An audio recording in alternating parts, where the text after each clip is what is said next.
දැන් මේ ආණ්ඩුව එක නියෝජ්‍ය ඇමති කෙනෙක් කිව්වා මේ සජබේ අයනේ සල්ලි ගන්නෙ, පොහොට්ටු අයනේ සල්ලි ගන්නෙ, පුටු අයනේ සල්ලි ගන්නෙ.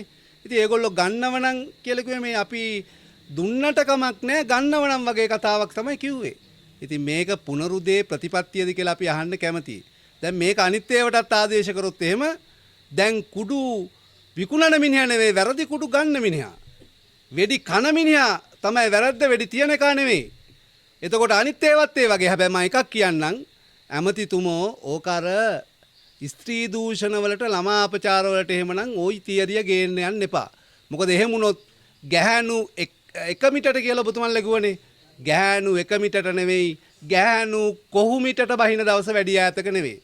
මොකද ඉතින් කොහමත් ගෙදර කුසිය ලුණු ටිකක් නැති වෙනකොට තව මාසෙකින් හමාරකින් ලයිට් බිල් එනකොට ලයිට් බිලත් තව 118කින් වැඩි කරලා එනකොට කියපු පොරොන්දු එකින් කඩ වෙනකොට ගැහැණු 1 මිටට නෙවෙයි ගැහැණු කොහු මිටට යන දවස වැඩි ඈතක නෙවෙයි මාලිමාවන්ට පාරේ බහින්න බැරි වෙන දවස වැඩි ඈතක නෙවෙයි මේ විදිය ප්‍රතිපත්ති අනුගමනය කරොත් නම්. ඒ නිසා අපි කියන්න කැමති නගර සභාව ජනාධිපතිතුමා කියන විදියට එතුමා තර්ජනය කළා නීති හදලා හරි මාලිමාවේ නගර සභාවට පත් කරන්න යනවා නම් එතුමට වැරදිලා. දැන් එතුමා කිව්වනේ අපිට මේ ඇඟෙන් ඕන නම් ඇඟෙන් කරන්න පුළුවන් කියලා.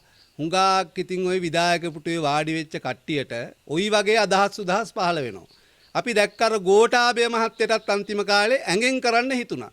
අන්තිමට එතුමා ඇඟෙන් කියලා කරන්න ගිහිල්ලා කරගෙන තියුනේ අඟෙන්. අඟෙන් කරපු ගොම් වැඩ මෝඩ වැඩ තමයි එතුමට පිට රටකට ගිහිල්ලා ඉල්ලා අසින තැනකට හේතු උනේ. ඒ නිසා අපි කියනවා ජනාධිපතිතුමෝ ඔබතුමාට වඩා චණ්ඩි මේ රටේ බිහි වෙලා තියෙනවා ලෝකෙත් බිහි වෙලා තියෙනවා. විධායක බලයේ අතර ගනිපු මිනිස්සුත් අපි දැකලා තියෙනවා. ඒකාධිපතියොත් අපි දැකලා තියෙනවා. ඒකාධිපතියන්ට අත්ෙච්ච ඉරණමත් අපි දැකලා තියෙනවා. ඒක නිසා කරුණාකරලා ප්‍රජාතන්ත්‍රවාදයට ගරු කරන්න, මහජන මතයට ගරු කරන්න, මහජන තීන්දුවේ දීපු තීන්දුවේ ඉඳගෙන කටයුතු කරන්න. එහෙම නැත්නම් ඉතින් කාගෙත් අං පේන දවස වැඩි ඈතක නෙවෙයි කියලා තමයි අපිට කියන්න තියෙන්නේ.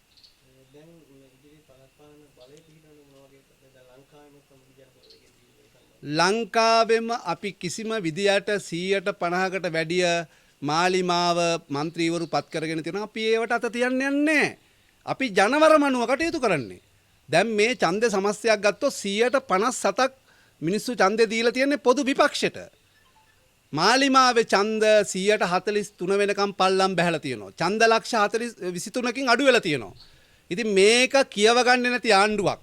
එක සෙල්ලම් දාලා පොදු විපක්ෂය එකතු වෙලා පිහිටවන්න යන පළාත් පාලන ආයතන වලට ඇඟිලි ගහන්න එනවනම් එහෙම නැත්නම් එහෙන් මෙහෙන් ඔය කාසි පණන් දීලා දහසින් මැදි පියලි දීලා මේ ජනමතය වෙනස් කරන්න හදනවනම් ඒකටත් ඉතින් යම් දේවල් වලින් මූණ දෙන්න මහජන මතයෙන් මූණ දෙන්න අපි ලේස්ති. අපි නම් පොදු මහජන මතයට පිටින් යන හැම ද්‍රෝහියෙක්ම මහජනයට ආවරණය කරන මතේ ඉන්නේ.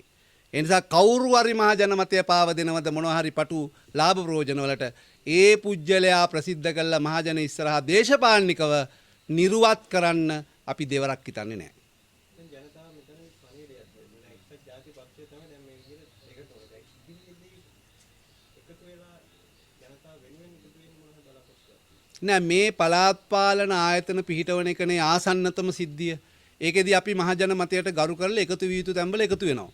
හැබැයි එක්සත් ජාතික පක්ෂය වේවා සමගි ජන බලවේගය වේවා මේ පක්ෂ දෙක එකතු වෙනවා නම් ඒක ප්‍රතිපත්තිමය කාරණා මත එකතු වෙන්න පටු ආකල්ප වලින් බැහැර වෙලා කවුරුත් තමන්ගේ පුජ්‍යලික ජයග්‍රහණ තනතුරු තානාන්තර පැත්තක තියලා මහජනය වෙනුවෙන් එකතු වෙන්න වෙනම සාකච්ඡා ආරම්භ කළ යුතුයි. අපි ඉන්නේ අන්න එහෙම එකතු යුතුයි කියන තැනක. ඒක හැබැයි අපි නෙවෙයි කරන්න ඕන පක්ෂ දෙක හැටියට ප්‍රධානියෝ ටික එකතු වෙලා ඒක කරන්න ඕන. පොදු ජන එක්සත් පෙරමුණේ දේශපාලනේ අපේ දේශපාලනේ අහසට පොළොව වගේ. ඒගොල්ලෝගේ දේශපාලන ක්‍රියාදාමයයි අපේ ක්‍රියාදාමයයි කොහෙත්ම ගැලපෙන්නේ නැහැ. නමුත් මේ අවස්ථාවේදී අපි මේ දේශපාලන පක්ෂයක එකතු වෙනව නෙමෙයි. නමුත් පොදු අරමුණකට පොදු විපක්ෂයකට මහජනයා පොදුවේ අවස්ථාව දීලා තියෙනවා. ඕගොල්ලෝ එකතු වෙලා මහජනයා වෙනුවෙන් වැඩ කරපල්ලා කියලා අපිට දීලා තියෙනවා නම් ඒ අවස්ථාවවලදී පක්ෂ හැටියට එකතු වෙන්න නෙමෙයි පළාත් පාලන ආයතන වල බලය පිහිටවන්න එකට එකතු වෙලා කටයුතු කරන්න අපි සූදානම්.